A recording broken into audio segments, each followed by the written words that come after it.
Hello and welcome to Beyond the Bio. This week I am joined by Mireia Paíno, a business strategist who works with online service-based entrepreneurs and coaches to help them increase revenue by improving what's happening behind the scenes in their business. Rather than telling people to post more content or chase more followers, Mireia focuses on the systems that drive long-term growth, client journeys, retention, conversions, and back-end strategy. In this episode, we're talking about why some personal brands get plenty of attention online but still struggle to make money, and what business owners need to fix if they want visibility to translate into real opportunities, clients, and revenue. Welcome to the show. Yeah, thanks for having me. It's good to have this conversation. Now, you've built your work around helping people monetize the audience that they already have. What made you realize that visibility alone isn't enough? So I have worked with people, entrepreneurs, as you said, service-based businesses, on what happens after someone says yes. There's a type of businesses, and I always say that.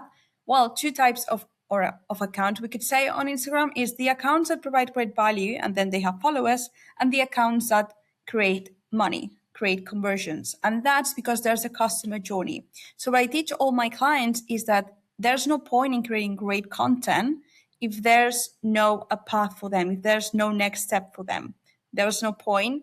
And that's what I guide them to do. Create a customer journey that creates better conversions. That makes total sense. You're absolutely right. And you do see a lot of that as well, don't you? Now, the title of this episode is Why Your Personal Brand Isn't Making Money. What are the biggest reasons that you see behind that? See so many reasons, but generally it's because the piece of content that they post, there's no purpose on why am I posting this piece of content? What's the purpose behind that? What's the next step for them? If you cannot answer those two questions, rethink again your content strategy.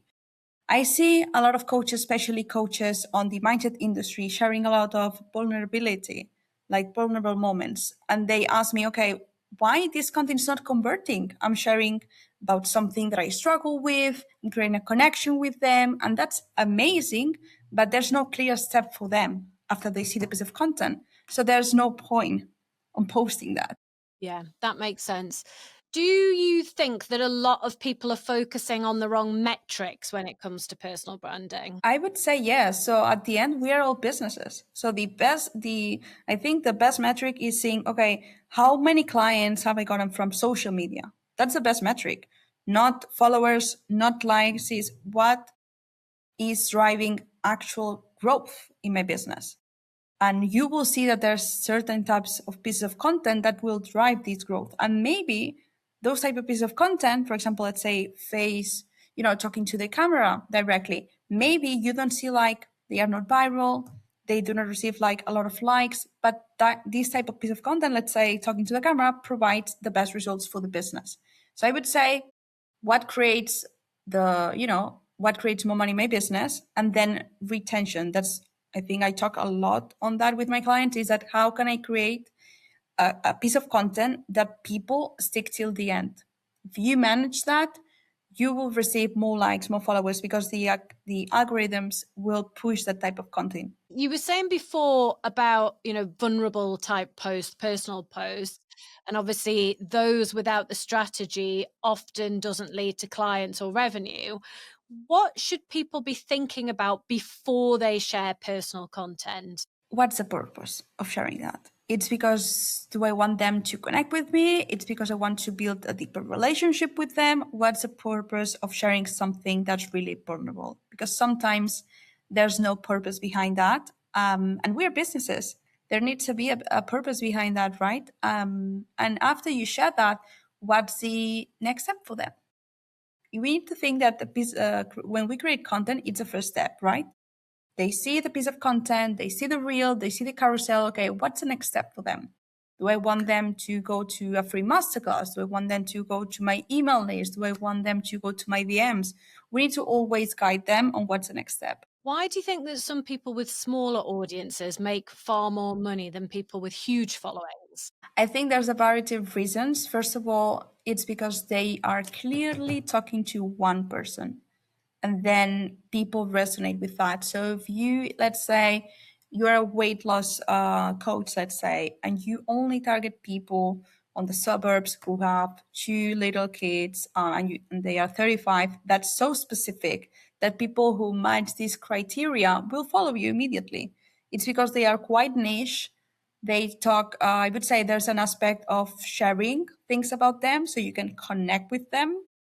And one thing that I want your audience to understand is that they are not sharing like educational content. And let me explain here. So they focus on sharing content that their audience will feel seen and understood.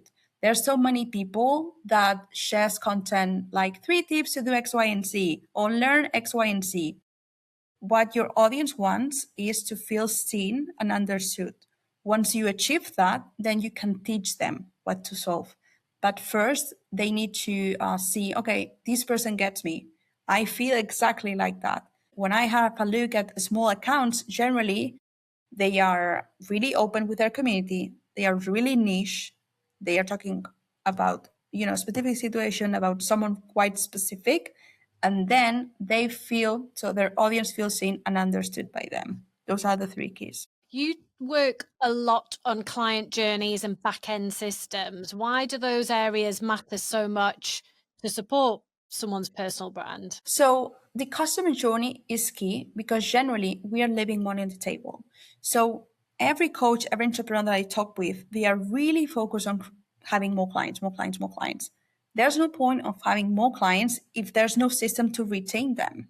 And that's what the purpose of having a customer journey. If someone says yes, let's say they become your client, what's the next step for them? After that, how can we retain them? How can we build a relationship with them? Because it's easy to work with someone who already knows us that obviously find a new client. So that's it's key to grow the business. It's how can we create a great customer journey that people keep coming back to us. I was going to ask you about the role that retention plays in building a Yeah. profitable personal brand. So I guess the retention side of things is keeping them throughout this journey in the first place for them to become a client, but then retaining them once they are. Yeah, correct. So we need to see the customer journey. Let's say I will use the same example let's say I'm a weight loss coach. So for me, a great customer journey is that there's different steps that they need to do right in order to lose weight. Let's say first step is work on my limiting beliefs. Second step is work on the habits aspect. Third step is about changing my meals, let's say. And then the fourth thing could be like having like a fitness routine, right? So all of those steps, it's what I call a customer journey.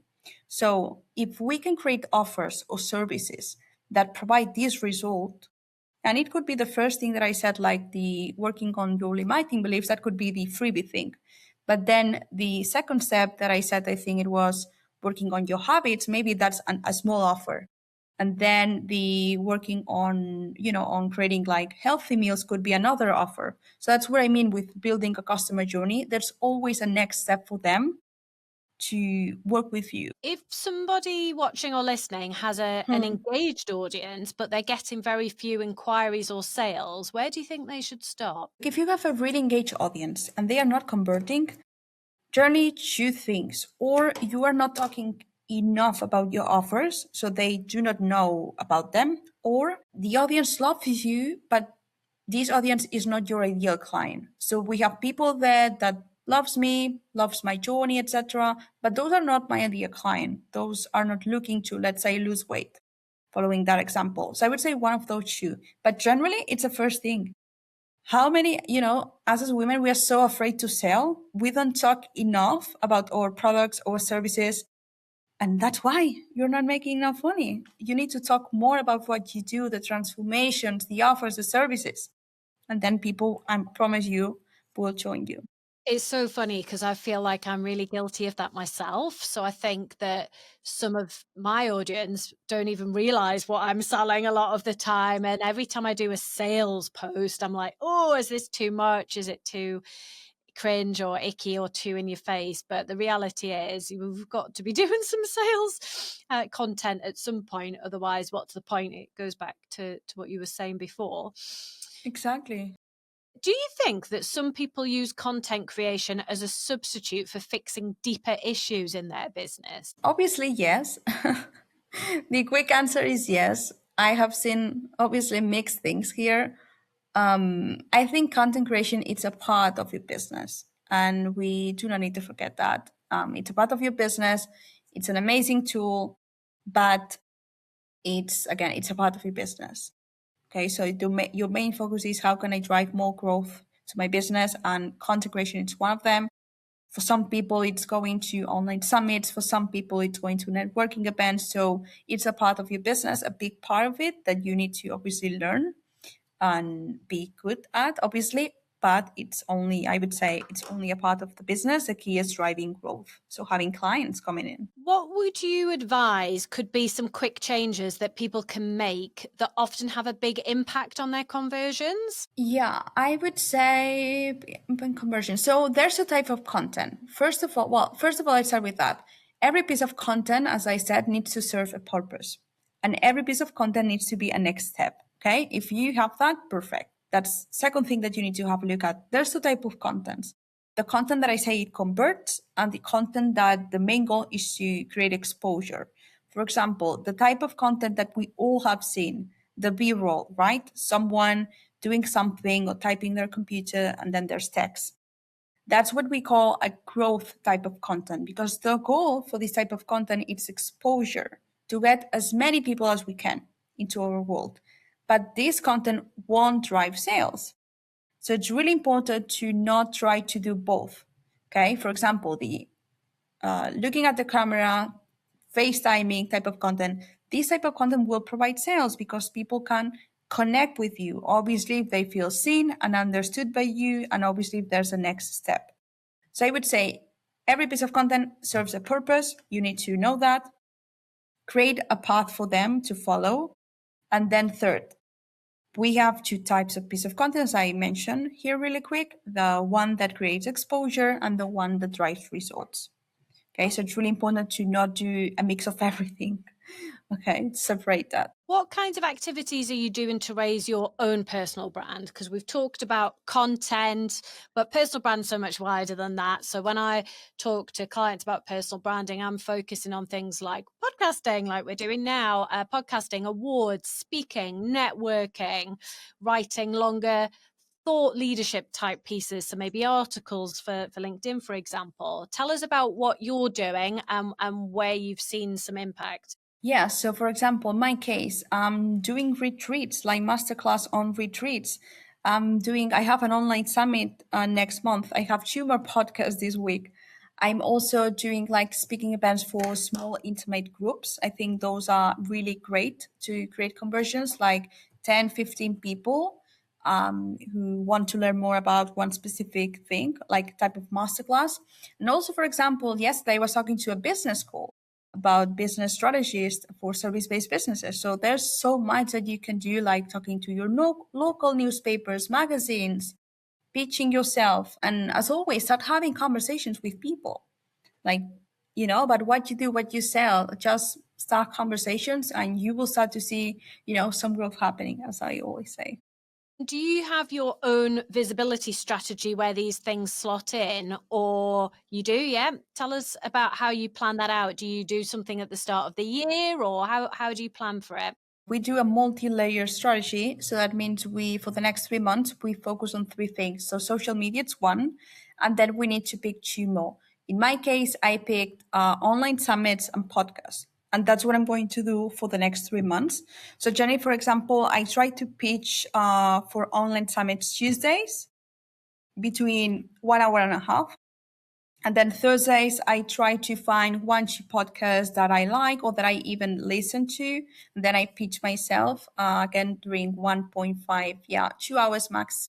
I think it's important to work with time blocks. And as I said, I do that every 3 months. So have a look at what you have done in the last 90 days, the results that those actions have provided for the business, have created for the business. And then let's say, okay, nothing happened. Let's say that's the case, nothing happened, nothing crazy. Okay, let's pick all the tasks, other actions that I can take. Again, yesterday I spoke to a business school. There's so many things like speaking to your newspaper, magazines, like radio. There's so many things that you can do. And I always do that every 3 months. I pick 3 things and I stick to those 3 for the next 3 months. That sounds good. And then do you review and kind of see where you're at, Yeah. double down, or swap it out for something else? Yeah, sure. It's all about, entrepreneurship. It's all about having a look at the data. What happened? What can we improve to receive better results? What went well? It's all about, I feel like entrepreneurship, it's all about trying things and then checking the data and then changing and, going to sometimes another completely different direction. But it's all about that trying, not losing hope. Staying focused, being resilient, I think. Yeah. From that. Has there been a moment in your own business where you realized that actually you needed to focus less on visibility and more on structure or strategy? Yeah, for example, 2024 was 2024. It was a big year for me in the business side, and I had so many clients, so many things to do. I was doing so many launches that year. For me, it was a year of learning. I had so many opportunities to create growth inside businesses that at that point, at that moment, I couldn't focus on, I didn't have time, honestly, to work on visibility. And for me, it was like, okay, I'm going to, put all my effort, all my focus onto these projects to grow my portfolio, etc. But that was something that I asked myself, and I pick basically that solution, right? I'm going to, take this year to learn, so I can grow my business later on. But I think visibility should always come first, or at least in the top 3 priorities. Again, if you are in the similar case as me, as I was, it's okay that you say, okay, let's focus this year into learning, going deeper into specific subjects. But it's really important to be visible, because then when those clients go, what do you have left? So you need to always constantly find new clients. So I would say I have done it, but that's not something that I recommend. If listeners take one thing away from our conversation, what do you hope it is? Really simple. Just open your social media, Instagram, TikTok, Facebook, have a look at your bio and say, okay, is it easy? Let's say I'm a stranger. Is it easy to know what I'm doing? Is it easy to know what I'm selling? Is it easy just to, get who I am, basically? First of all, that's first tip. And second tip is have a look at your recent content. What was the purpose to posting that piece of content? What was the next step? Those are my 2 tips. Not more posting, more thinking strategically. Love it. I love it. That's a great takeaway. Mireia, thanks so much for coming on the show. It's been great to talk to you. If anyone watching or listening hasn't come across you before, where's the best place for them to find you? So you can find me on TikTok, Instagram, Mireia Paíno. And yeah, I will see you there. Amazing. And we'll pop those links in the show notes to make it super easy for people to connect. Thank you so much. Thank you. Bye-bye. Thank you for listening. If you're serious about growing your profile, take our free profile assessment quiz to see where you're at right now and get hints and tips on how to improve your score. You'll find the link to the quiz in the show notes. If you've enjoyed the episode, it would be mint if you'd subscribe, like, and leave a review. See you next Monday.